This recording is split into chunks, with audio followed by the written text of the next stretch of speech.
Most welcome all of you in this video. आज की इस वीडियो में हम पैसेज 8 का ट्रांसलेशन करेंगे। तो इसका जो फर्स्ट लाइन है इसको स्टार्ट कर रहे हैं। आप यहाँ स्क्रीन पर देख रहे हैं जो फर्स्ट लाइन है इसमें दिया है कि एक ईमानदार व्यक्ति सदैव न्याय और सच्चाई के पथ का अनुसरण करता है।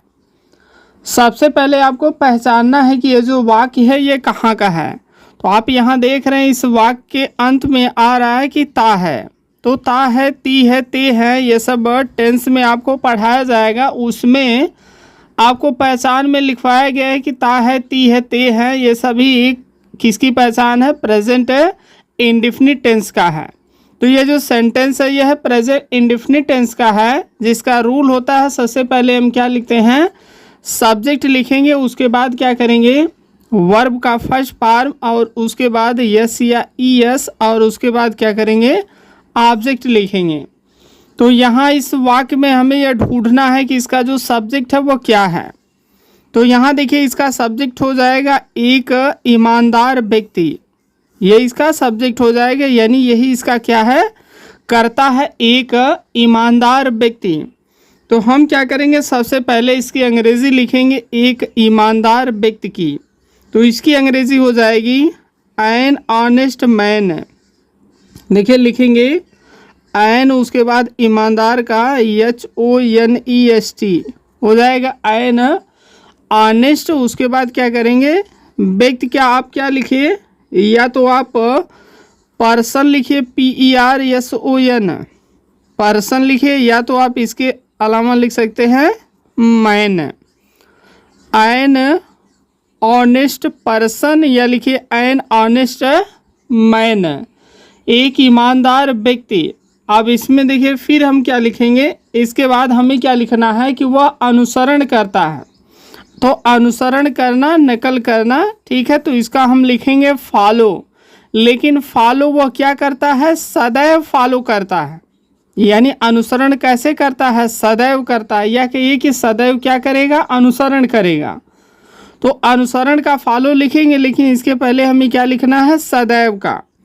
तो सदैव की अंग्रेजी क्या हो जाएगी? ऑलवेज। तो लिखेंगे ALWAYS। ऑलवेज मीन्स हमेशा। हमेशा ये क्या करेगा? अनुसरण करेगा। इसका हो जाएगा फॉलो, FOLLOW। लेकिन हम क्या करेंगे? इसका जो सब्जेक्ट है यह सिंगुलर है, एक वचन है, इसलिए हम क्या करेंगे? इस क्रिया के अंत में यस लगा देंगे, क्योंकि इससे क्रिया के अंत में क्या कर रहा है? कोई भी जो वावेल है या अन्य जो शब्द है नहीं मिल रहा है, सिंगुलर है, तो इसलिए हम क्या करेंगे? क्रिया में केवल यस जोड़ेंगे। फॉलोज अब क्या करता है? अनुसरण करता है। वह किसका अनुसरण करता है? रास्ता का।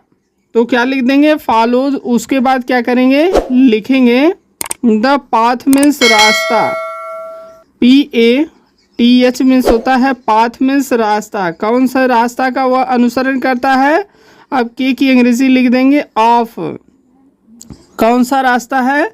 न्याय और क्या लिखेंगे? सच्चाई।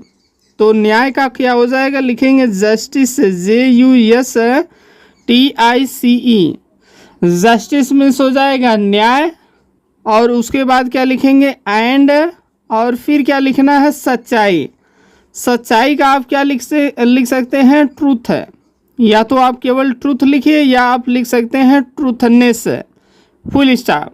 केवल ट्रूथ लिखेंगे फिर भी कोई समस्या नहीं है।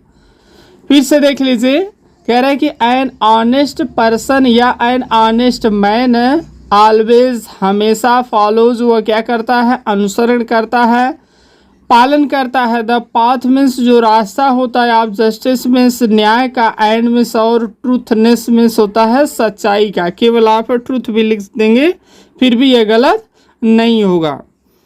आगे देखिए जो सेंटेंस है इसमें दिया है कि वह कभी किसी को धोखा नहीं देता है। अब इसमें देखिए क्या लिखा है? देता है। तो यह भी हो जाएगा प्रेजेंट इंडेफिनिट टेंस। लेकिन आप इसमें देखेंगे तो इस वाक्य में क्या आया है? कभी नहीं आया है। तो जब कभी नहीं, या तो साथ में आए या तो अलग आए। देखिए वाक्य में यहाँ पर आया है कभी और यहाँ आया है नहीं, दोनों साथ में नहीं है, लेकिन फिर भी माना जाएगा कि ये क्या है? कभी नहीं आया है। तो कभी नहीं का जो प्रेजेंट इंडेफिनिट में रूल होता है वो होता है, सबसे पहले हम सब्जेक्ट लिखेंगे, उसके बाद क्या लिखते हैं, नेवर, NEVER, नेवर में होता है कभी नहीं। इसके बाद लिखेंगे वर्ब का फर्स्ट पार्ट और उसके बाद इसमें क्या करेंगे, यस या यस जोड़ेंगे और इसके बाद क्या करेंगे, ऑब्जेक्ट हम इसमें लगा देंगे।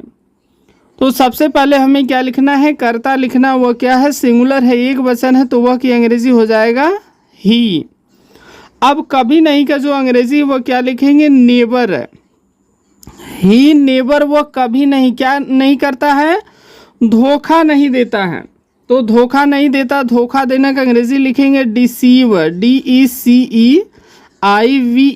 डिसीव मीन्स होता है धोखा देना, लेकिन हम क्या करेंगे, कर्ता एक वचन है और इसमें क्रिया में यस हम जोड़ देंगे तो हो जाएगा ही, वह नेवर कभी नहीं, डिसीव मीन्स क्या करता है, धोखा देता है, लिखा है किसी को। तो आप सीधा क्या लिखिए कि ही नेवर, वह कभी नहीं, डिसीव मीन्स धोखा देता है, लिख दीजिए एनीवन। एनीवन मीन्स होता है किसी को भी, और फुल स्टॉप कर दीजिए। या तो आप इसे लिख सकते हैं कि ही मीन्स वह, नेवर कभी नहीं, डिसीव मीन्स धोखा देता है, का की अंग्रेजी लिख सकते हैं ऑफ और उसके बाद किसी का लिख सकते हैं anyone. He never deceives anyone, वो कभी भी किसी को धोखा नहीं देता है। नेक्स्ट जो सेंटेंस इसमें दिया है कि ईमानदारी सच्चे सुख व शांति का स्रोत है। यहाँ देखिए जो सेंटेंस है यह सिंपल क्या है, इज एम आर का प्रयोग है। तो यहाँ है कि अंग्रेजी के लिए हम क्या लिखेंगे, इज लिखेंगे, लेकिन इसमें कर्ता का कार्य क्या कर रहा है, ईमानदारी। तो सबसे पहले हम क्या करेंगे, ईमानदारी को लिखेंगे। तो यहाँ कर्ता का कार्य ईमानदारी कर रहा है, तो इसको हम कैपिटल से लिखेंगे सबसे पहले ऑनेस्टी, HONESTY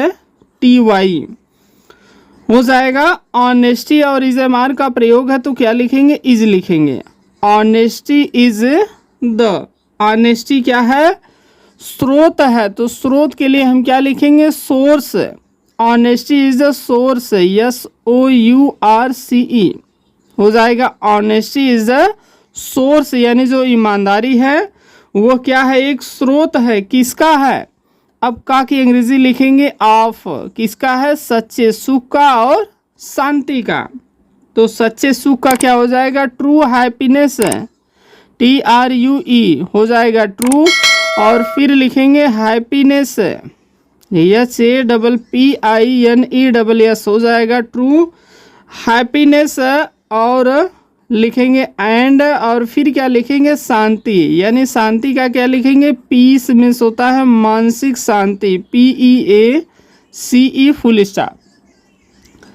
यानी हो जाएगा कि ऑनेस्टी जो ईमानदारी है इज अ सोर्स, ये क्या है, इसका एक स्रोत है, ऑफ ट्रू हैप्पीनेस, जो सच्ची या क्या होती है, जो बिल्कुल वास्तविक हैप्पीनेस सुख होता है, प्रसन्नता होती है, एंड मिस, और पीस मिस होता है जो मानसिक शांति होती है।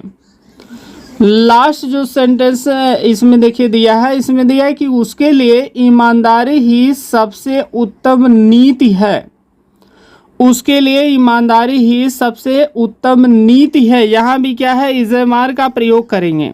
तो सबसे पहले ये देखिए अलग है इतना, उसके लिए, तो यहाँ हम क्या लिखेंगे, उसके लिए के लिए लिख सकते हैं टू हिम मीन्स हो जाएगा उसके लिए, टू हिम मीन्स उसके लिए, फिर क्या करेंगे, कामा दे देंगे, टू हिम उसके लिए। अब यहाँ देखिए दिमाग में आ सकता है कि उसके लिए हम फॉर हिम तो लिख सकते हैं, लेकिन यहाँ ऑब्जेक्ट है और इस ऑब्जेक्ट के पहले हम अक्सर किसका प्रयोग करते हैं, टू का। तो हम प्रयोग करेंगे टू का, तो हो जाएगा टू हिम मीन्स हो जाएगा उसके लिए। अब यहाँ से देखिए अलग सेंटेंस है, ईमानदारी ही सबसे उत्तम नीति है। तो ईमानदारी का ये सब्जेक्ट हो जाएगा, तो इसका हम फिर से एक बार लिखेंगे ऑनेस्टी, HONESTY। ऑनेस्टी और है की अंग्रेजी क्या लिखेंगे, इज।